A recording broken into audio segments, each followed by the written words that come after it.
Have you ever noticed that recently Google Flights have been adding more and more complex flight itineraries with more and more stop-offs, transfers and flight times totaling up to 50+ hours when you scroll all the way down to the cheapest possible options? Well, this is thanks to advancements in AI flight technology. So what happens if you actually book one? Well, that's exactly what I've just done. 3 days ago I left Edinburgh, Scotland, flying here to Phuket, Thailand with 3 stops along the way on indeed a 50+ hour flight. Say it turned out to be a lot more luxurious and enjoyable than you might think. There were a few small hiccups along the way, but well, you'll see what I mean. So to most, the idea of a journey this long with this many stop-offs and this many extended layovers sounds like a nightmare. However, I am mad. No, but to me, this has always sounded like a world tour on the way to your destination, which instead of paying extra for that experience, you actually pay less. You pay essentially negative $400 because that's how much cheaper these flights are than a standard flight. And then my concept is to take that one step further and to take that saving and use it to incorporate luxuries and hotel stays along your way, along your trip. Meaning that you can essentially get the luxuries and the amenities of a first class flight, but instead of enjoying them in the air, enjoying them at your stop-offs along the way. So having a lay flat bed, and ideally it will then cost the same as or even less than a normal flight ticket. So let's jump back to 3 days ago where it all began and see how it worked out. So the flight which I've booked, or well, flights, is indeed over 50 hours. It's 54 hours to be precise, which when I booked this around 3 weeks ago sounded like a really good, fun idea for a video. However, now on the day with my bags heading to the airport and then thinking about the next 2.5 days of my life are going to be spent travelling across 4 different countries, starting to regret it slightly. However, let's crack on and head to the airport. Cut.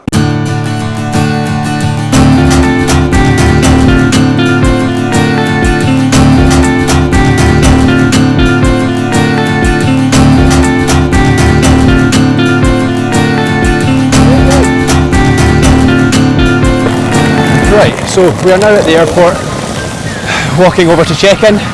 Now, superstitious people would say that you shouldn't say this, but I've got a feeling that something's going to go wrong here.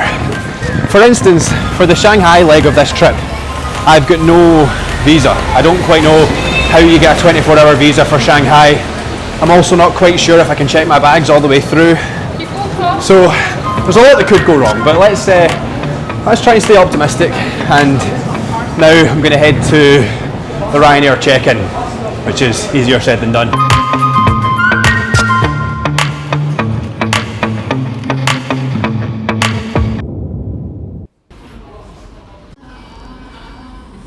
Right, so we've now made it through security and through Ryanair's check-in without incurring any extra fees, an achievement within itself.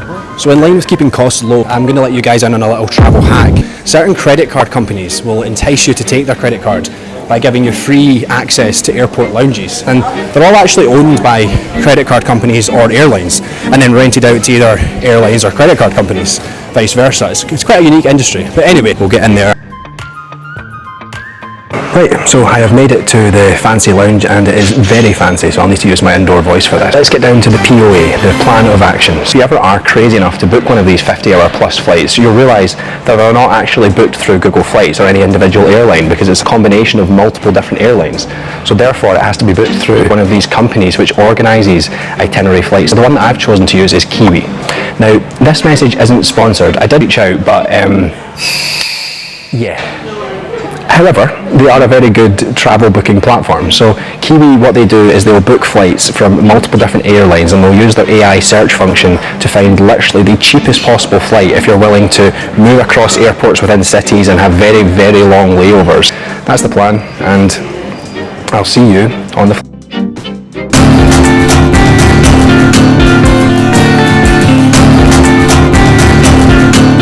Another little hack, which is that if you're looking to get a good seat on your flight, what you do is you wait until just about the end of boarding and you board at that point, which means that you can then look around the plane, find empty seats and potentially bag yourself a double seat or even a full row to yourself. So let's try that out now and I'll let you know how it goes.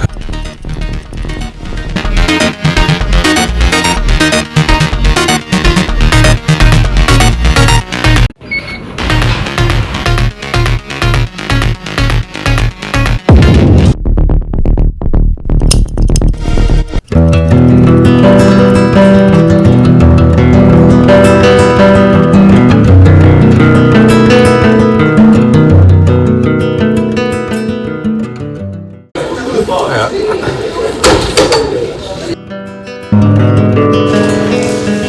So we have arrived in Brussels, Belgium. Well, not quite.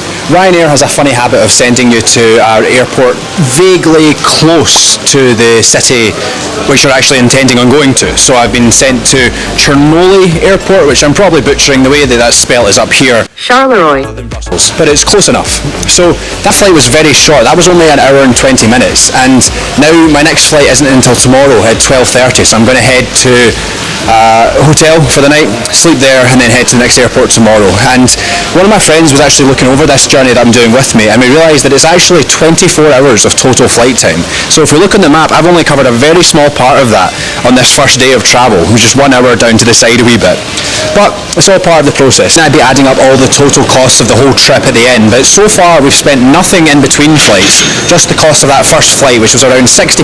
And in keeping with, like I said, trying to keep the cost in between airports as low as possible, I'm going to embrace that by, instead of getting a taxi to my hotel, I am going to walk. It's going to be quite a swift walk, but let's get to it.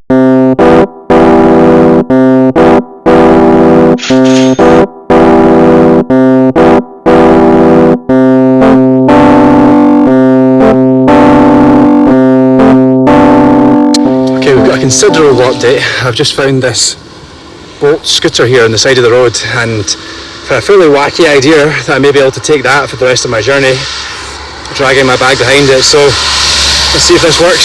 Well, that was working, just a brake test, and had a small issue. Let's crack on. Well, this is working. This is working.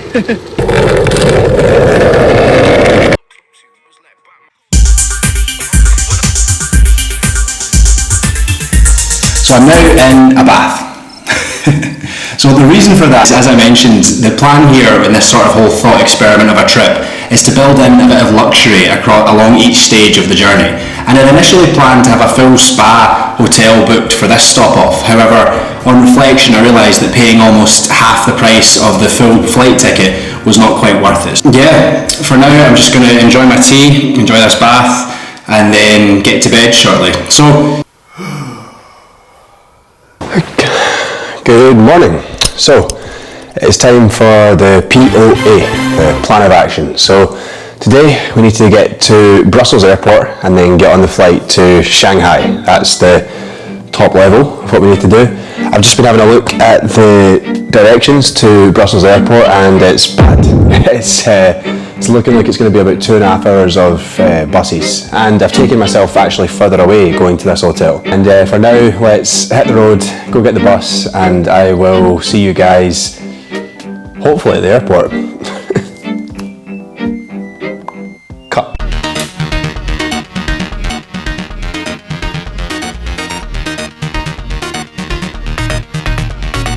Good to get my phone. Right, so we are on the move and we're actually making quite good time.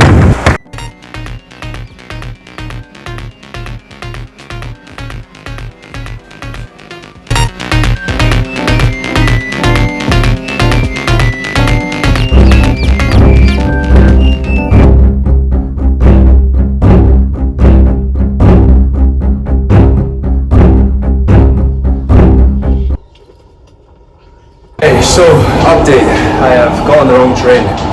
I've got the IC line it was called, but I've got the one going the wrong direction. And when I looked at Google Maps there and saw the train just pull off in the wrong direction, that was horrible. I now don't know when this train is going to stop. I'm going further and further away from the airport. I left myself about half an hour's leeway, so I've got a wee bit of time for this, but yeah.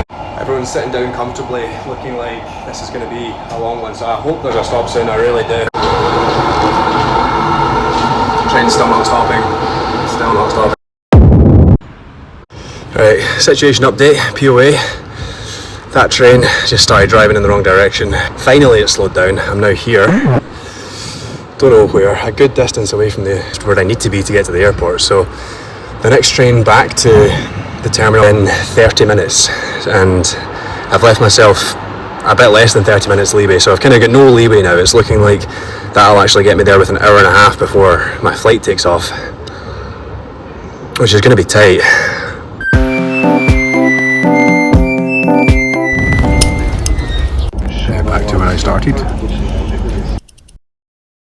So I'm at this next station and I need Essen, and as you can see there is no Essen, and there's also not one at 57, so I'm not quite sure what's going on. The woman over there, and yeah, apparently the train I was supposed to get on according to Google Maps doesn't exist. I don't know if it's been cancelled today or whatever. It's supposed to be coming here right now and it's not here, so in a bit of a situation. I think I'm going to have to get an Uber, which will add a lot onto our total cost for this, but it might be my only option. So yep, we've caved. I've had to buy an Uber. £150. I'll speak about this more when I talk about the whole overall cost, but that's going to be pushing half the price of the whole flight. So we're looking for Savile in a yellow Volkswagen Caddy. Savile, oh there he is. Sorry, yeah. Brussels. Where are you coming to? I'm coming from Scotland. Scotland? Yeah. So how do you get to here? I flew here from Edinburgh to Charnoley. Charleroi, yeah. Brussels South. Yes, Brussels South, yeah. And then my next flight is from Brussels Airport, so I have to change. Why do you come here? It's just the way my transfer worked. I booked a cheap flight. It's expensive. Yeah, well, it's supposed to be cheaper doing it this way, but yeah, if you have to pay for an Uber, not so cheap. Yeah, I couldn't find it. So, at least you get a journey. Yeah, so, cutting a little bit fine if I No, you have time. have time.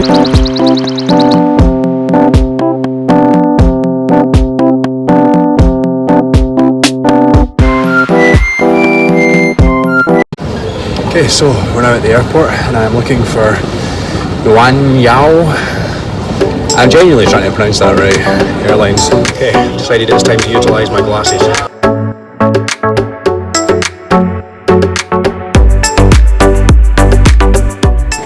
We are now through check-in. I've got rid of that big bag.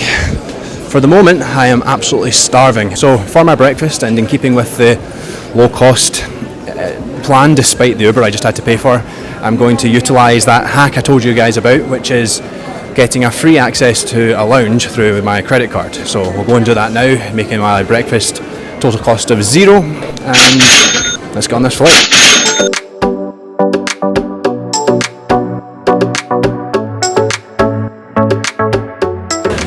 Okay, so we have made it to the lounge, free of entry, and there's lots of food and drink, but I'm going to have to get it very quickly as my flight is about to board.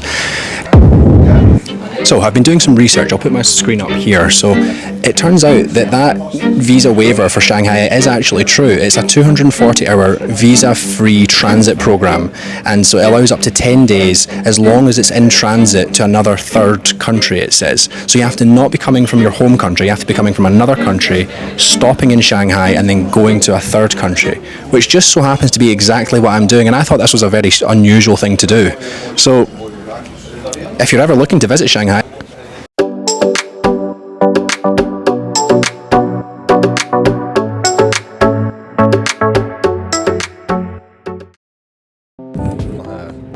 okay, so I couldn't quite bear the awkwardness of talking or whispering to my phone at my seat over there, so I've come to a more appropriate filming location. So I've just had a very nice Chinese meal. Funnily enough, the only options were either chicken and rice or pork and noodles, and I saw a few other people around kind of complaining that there was no vegetable options. They were even saying, like, can we have a vegetable? And they were like, no, sorry. So I guess veganism hasn't quite taken off in China as much as it has in Europe. Anyway, I'm now thinking towards my next plan, my next step of this journey, which is once I land in Shanghai. And now if you look at Google Maps in Shanghai and you type in any location, you'll notice that what comes up is nothing.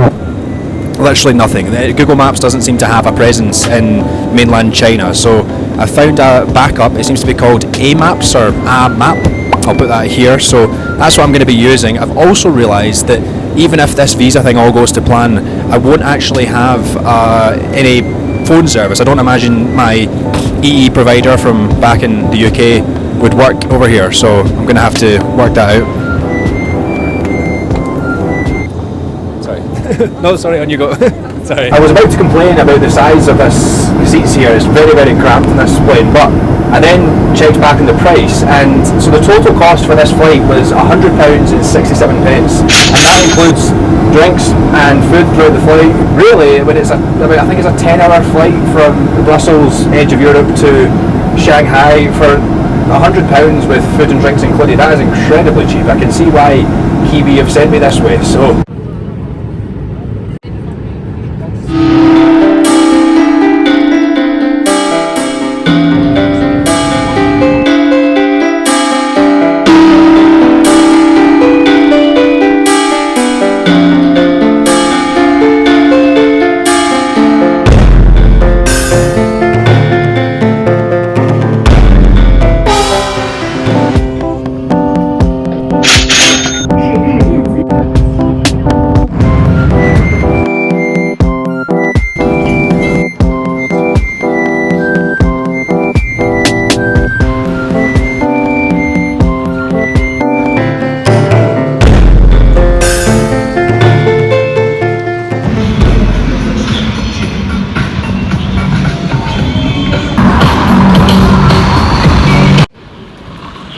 Okay, so I'm yet to do a full catch up. I was couldn't find anywhere to film in the airport, and then was straight onto the metro. It's all kind of connected.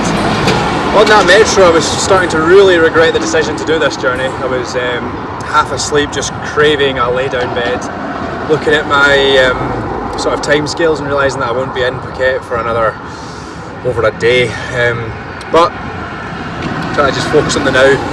So let me get down to this beach. This is an amazing place, by the way. It's very different to what I thought mainland China would be like. It's yeah, a lot to take in. So let me get down here to a nice wee viewpoint, and then I will give you a full POA catch up.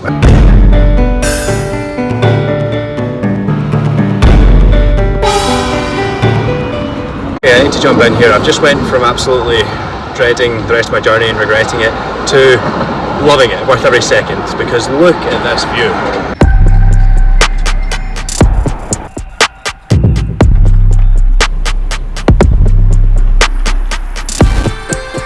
UK 2030, welcome. We have made it to Shanghai, China, and wow, look at this view. This is spectacular.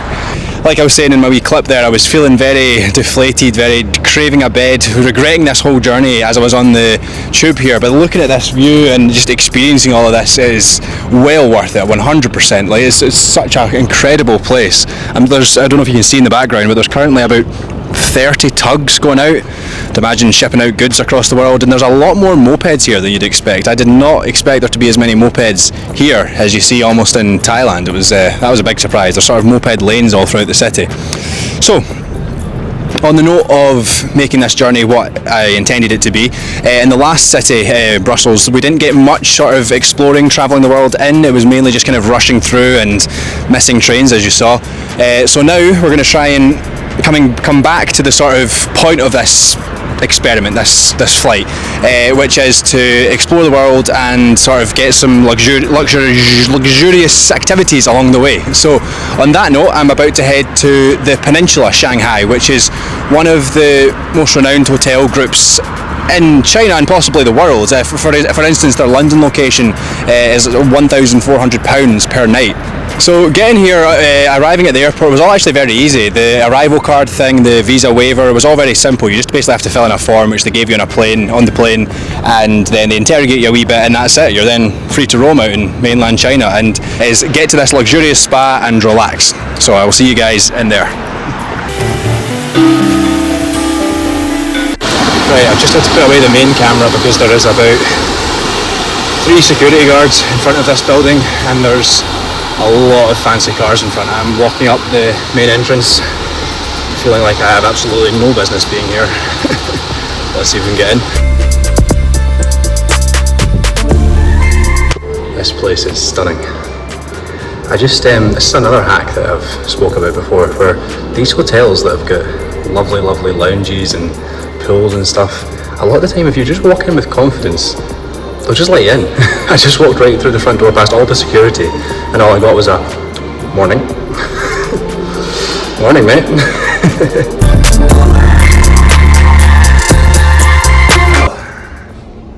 This is a lift. Morning. Hi, morning. Hi. I've got a reservation for a day pass, a fitness pass. So, I am now in an incredibly fancy changing room, and my concierge told me this was supposed to be about £90 for this day pass. The woman just let me in. I've not paid anything. This is insane. So I seem to have full access to the pool, the gym, changing rooms, facilities, a shower, which is very, very needed after all my travelling, and a Dyson hairdryer. So I guess it's free. No way. In this changing room, which I'm, like I said, the only one in, there is a full sauna, which looks huge, and steam room. Oh, I'm just going to stay in this bit for the next 2 hours, freshen up. I cannot even begin to describe how needed these creature comforts are after such a long flight, and especially such luxurious ones. I've just been in one of the nicest showers I've ever been in my life. I'm going to go sit at the pool and help the sauna, and wow.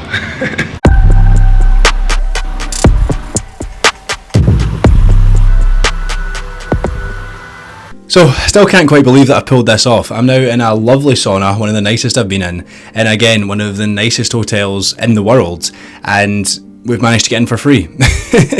When people talk about things that you can do, I mean, when I was on the tube earlier on the way here, I started looking at sleeping pods at the Shanghai airport just because I needed somewhere just to relax and have my own space when I was feeling all trapped in that tube. And now, instead, I'm in a 5-star luxury hotel and spa with full access to all of their facilities.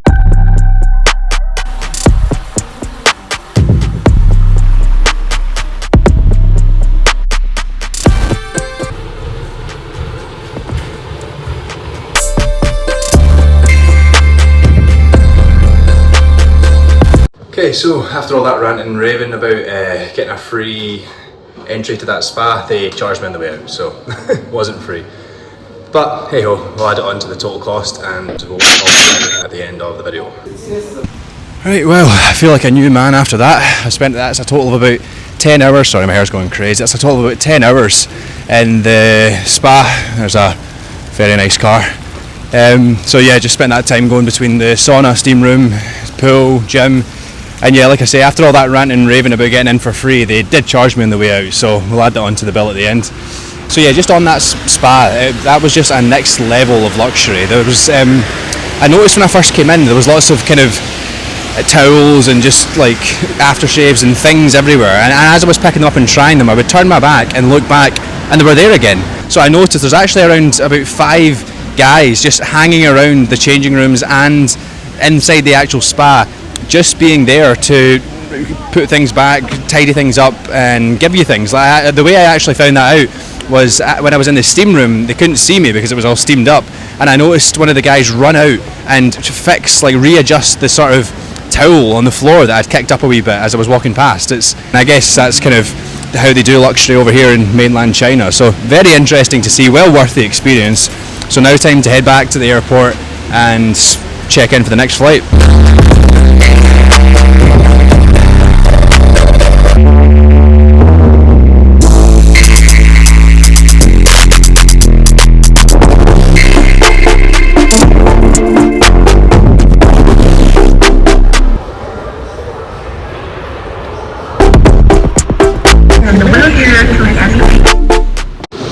Hiya.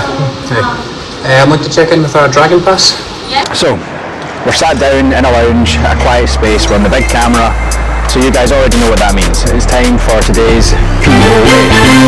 So, the plan of action. Today here in Shanghai, it's actually all went very smoothly. Once we got on this flight, the next step is Bangkok, and Bangkok is going to be quite tricky because we need to transfer another self-transfer. So I'll round those up at the end with the do's and don'ts, but a real big don't if you're trying to do this is don't book flights where you have to change airport yourself. It's just a nightmare. We saw what that caused in Brussels, and in Bangkok, I hope it's going to be okay, but you never know because I'm travelling from I think midnight to 7 a.m. I've got 7 hours then to get from essentially one side of Bangkok to the other. Then after that it's just a quick 1 hour flight and then get to the nice hotel I've got booked for myself in Phuket, which I cannot wait. The thought of a lying down bed at this point is just I can't wait.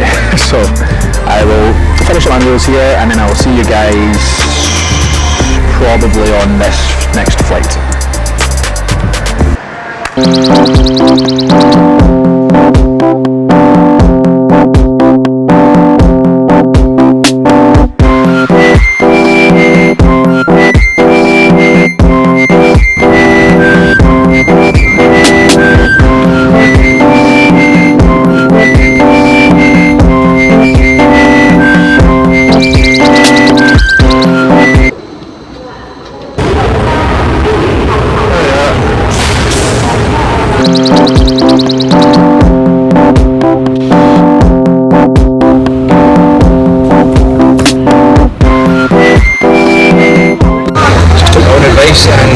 As I'm trying to find this train station, I immediately asked a local, security guard here.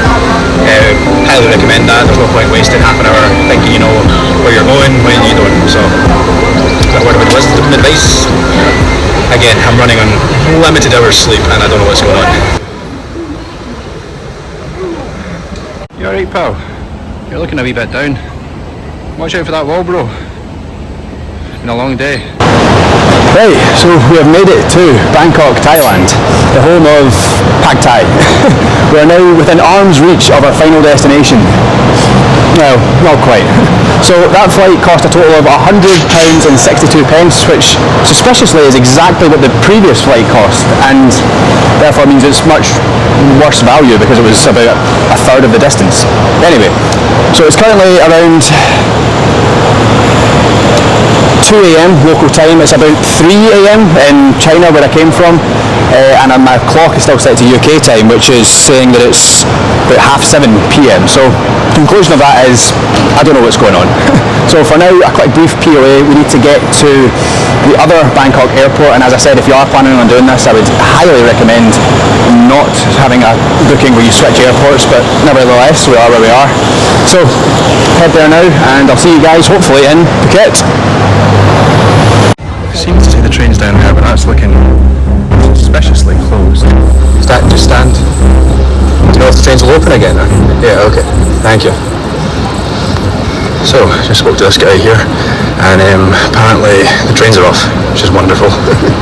Just what I need, and there's a lot of people waiting in this waiting room here for the trains to come back on, which is great.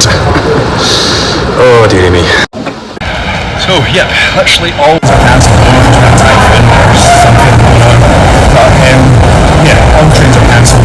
So, I went to look on the boat, which I'll show up here. The boat taxi service that my friend here recommended. And this is a similar journey.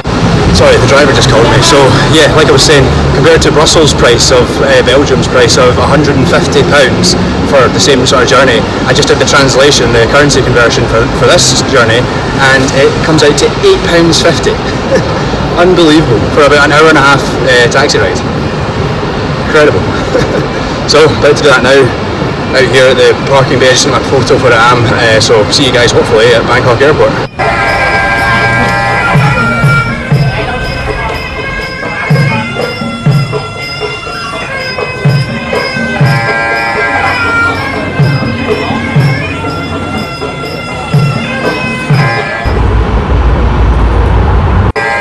Okay, so we're now at the other Bangkok airport and just picked up one of these from 7-Eleven on the way, and if you've ever been to Thailand before, you'll know that these are worth travelling across the world for. This has made the whole journey worth it, just to get one of these. Kidding on, but no, so that was a very strange situation. Like I say, the trains were all cancelled. I don't know if, it doesn't look like there's any sort of weather conditions, it's fairly calm, so I'm not sure why they got cancelled, but gladly that which I got was, like I say, only £8. We're now here at the second airport. It is only, watch has got the UK time, it is only 10 to 3. My flight's not till 7:45, so got a long time, about 5 hours, but I've learnt from my mistakes from the previous airport in Brussels a long time ago, which is I've got to the airport first and then I can relax. So I'm now going to go and just kind of tour around, explore a wee bit here for the next few hours, and then come back here for my flight, the last flight, and hopefully, God willing, everything goes smoothly and we'll get to Phuket, round this up, and then I will sleep for about 2 days solid. So I'm looking forward to that. See you guys soon.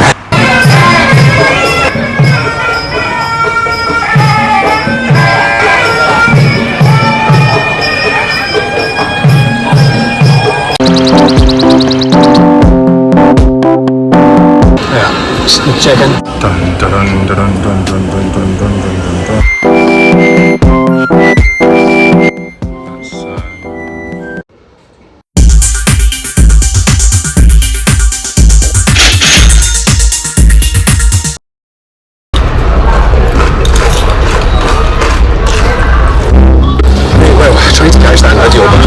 There was an announcement for me to come up to identify myself in the gate.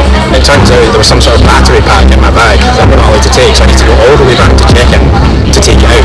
It's check-in number 11. They say that here, so I remember if I need to go back. Check-in gate number 11. Hi there. Yeah, it's the same for me. So I'm currently running between all the checkout counters. They can't seem to find my bag or whatever. I need to come get out of it. So here's the next one. Let's try this.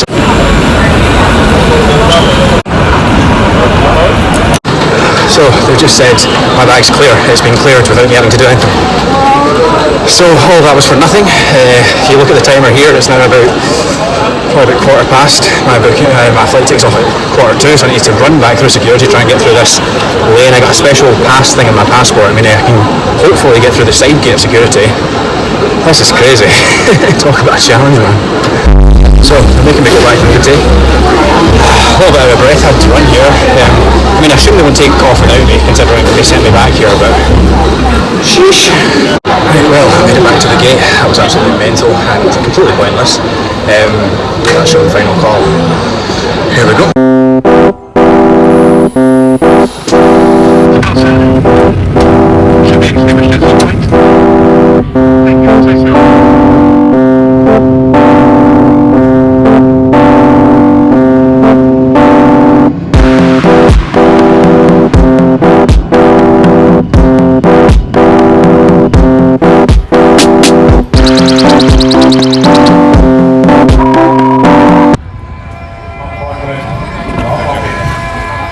What, sorry? Yeah, good music, thank you.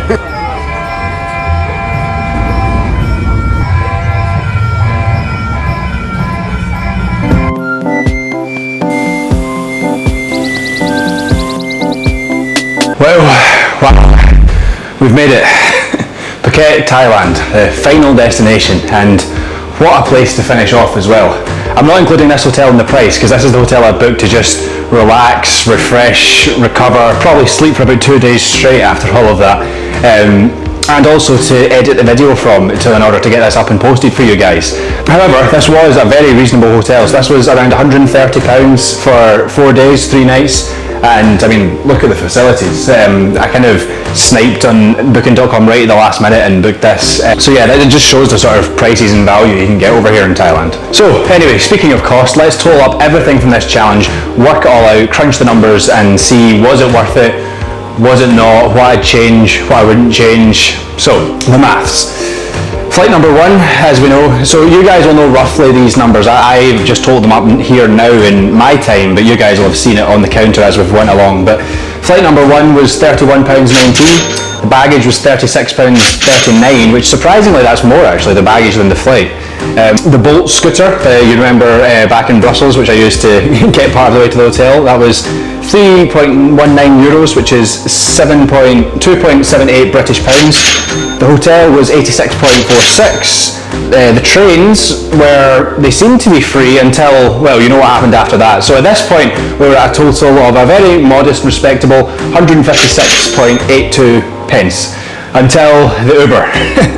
the Uber, which didn't ruin this whole trip, didn't ruin the whole challenge, but really put a spanner in the works. So yeah, and I mean, if we just look back at these clips for a second, in fairness, if we look at the train that I was told by Google Maps to get and then the announcement on the board, it didn't exist. And even when I spoke to those 2 local women and they showed me on the local train app, which again I recommend you download if you're doing this, there was no train. There wasn't one for another hour, and that would have been too late for my flight. So it was either get the Uber or miss the flight. There was no other choice. So it was £140.98. Yeah.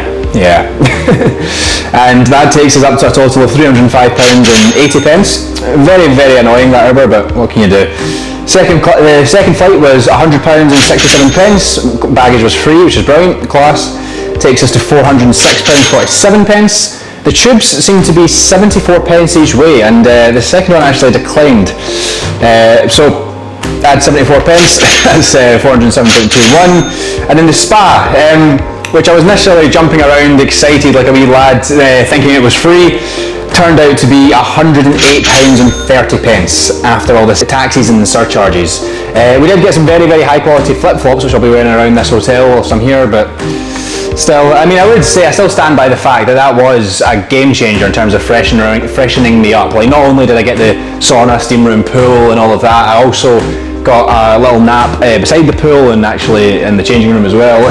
So yeah, completely freshened me up. But again, if you were doing this yourself, I would probably recommend getting a cheaper spa or something similar, you know. So that takes us up to £515.51, and it is creeping up. It is creeping up. Flight number 3, same price as the last one, £100.67, so that takes us to 616.18. The Uber at Bangkok Airport, 8.65 British pounds, translated from 378 Thai baht. The weird toll thing, £3.66, again, just went with it. The Thai iced tea, which made that whole leg of the journey, was 26 baht, which is 59 pence.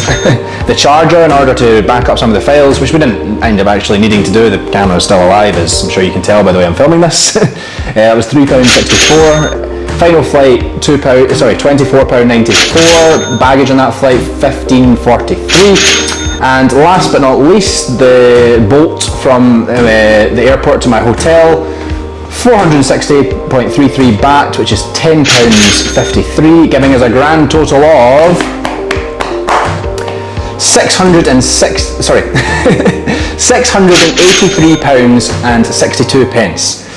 Again, all exchanges accurate at the time of filming. So that is a lot. That is a lot. And I mean, if you compare that here to the sort of going rate for a fast flight to Thailand, if you want to call it that, a sort of one under 20 hours, kind of as quick as you can reasonably do it, it's kind of ballpark. It's around the prices there. But if you bear in mind the Uber, which came into play, if we didn't have to pay that, we would have been talking around £550 or so, which is then almost lower than a normal plane ticket. So that really does show the proof of concept that you can actually do this for lower than a normal plane ticket with all these luxuries along the way. I mean, I have had a brilliant time. I've seen 2 countries that I've never seen before, a city I've not seen before as well, in Bangkok. I've never been to mainland China, so I got to see that, tick off 2 cities. Belgium, although it was rushed, I feel like I did experience that. And the spa, I loved that as well. That was such an experience. Seeing Shanghai, mainland China, that whole area, like I remember at the time I was very, very feeling defeated on the tube, but that just brought me back to life. That was a wonderful, wonderful city to see, and the spa was great. And yeah, by the time I was in Bangkok, I was really just loving the adventure of it all. So yeah, it was really good, and I would like, strongly recommend this, but there's a few things you can tweak, which we'll come on to in a second. So just looking at the Kiwi, the booking platform, which refused to sponsor me, but moving on from that, they didn't seem to take a commission. So I added up all the flights, including baggage. So it was around £280 without bags, £333 with bags, and that was the exact cost of the flights. There was one small, I think it was called disruption protection charge, which was added on. So I guess that's maybe their insurance that they keep if nothing goes wrong. I'm not quite sure. I was surprised that there was no commission taken by them, but it's a really, really good service. I would recommend them, even though they don't sponsor me. And yeah, getting all the food and drink with the Dragon Pass through the credit card was a massive help. So I'd recommend looking into the credit card which is suitable for you, because this is of course not financial advice. So yeah, of course I took this concept to the extreme by doing literally the cheapest possible, but there's many things that you can tweak in order to make this sort of more doable and just tweak it around and make it kind of more suitable. So let's break these down and get the charts up. So we'll have the do's and the don'ts. So on the don'ts, changing airports on your transfers, really just try and avoid that as much as you can when you're looking through options. Make sure they depart and leave from the same airport. Don't be trying to traipse across a city to change airports. Don't put headphones in your bag, or you'll have to run back through to check-in at the last minute like I did. Don't focus, like I say, on just doing the very lowest, like kind of trying to get a balance on very low but still not crazy, not big huge layovers. And actually you're better having your layovers during the day, I found, because it's a lot cheaper to kind of just live and move around during the day and get your sleep on the plane than it is to have your layover overnight and then have to buy a hotel, etc., and travel to the hotel as well. So do's, let's talk about those. Plan ahead, check all train routes and airport locations. Ask locals early, that's a really big one for me. Like I found that when I did speak to locals, it really helped me obviously, but don't try and think you've got it all on your own initially. You'll just, especially if you're tight for time, as I found. Download local travel apps. Download an eSIM, that will save you a lot of money. The one I got was recommended by my friend that I'm meeting that's living out here, and it's called the Nomad SIM. Again, not sponsored, but a great service, a great app. It really was very easy to set up and gets you data. I think it was around £10 for like 10-15 days here, so really good. Remember, if there's an overnight, you'll need hotel and transport, like I say, so try and do it during the day for your layovers. And last but by no means least, have fun. Explore, meet people. Remember, this is a new sort of concept of travel to incorporate seeing the world whilst you're doing a sort of what would normally be a fairly mundane, boring, long journey. And when it's broken up in the way that this was, it actually really does give you time to reset. I'm not actually feeling too tired. I will probably sleep for a long time after this, but I'm not feeling too tired because I got a sleep in Brussels, and then I got a sort of sleep at the spa and the refresh at the spa, and then sort of relaxing in Bangkok. So yeah, I do actually feel really quite refreshed. So wake up, enjoy it, meet people, have fun, explore the world, and yeah, go out and do it. And then finally, yeah, say in the comments, tell me a new travel hack you would like me to try. This was actually really fun. I actually really enjoyed this. There was points at the start where I was regretting doing it, but I really did enjoy it. So yeah, let me know in the comments any other travel hacks you'd like me to try out. Like and subscribe, and I will see you guys in the next one. Peace and love.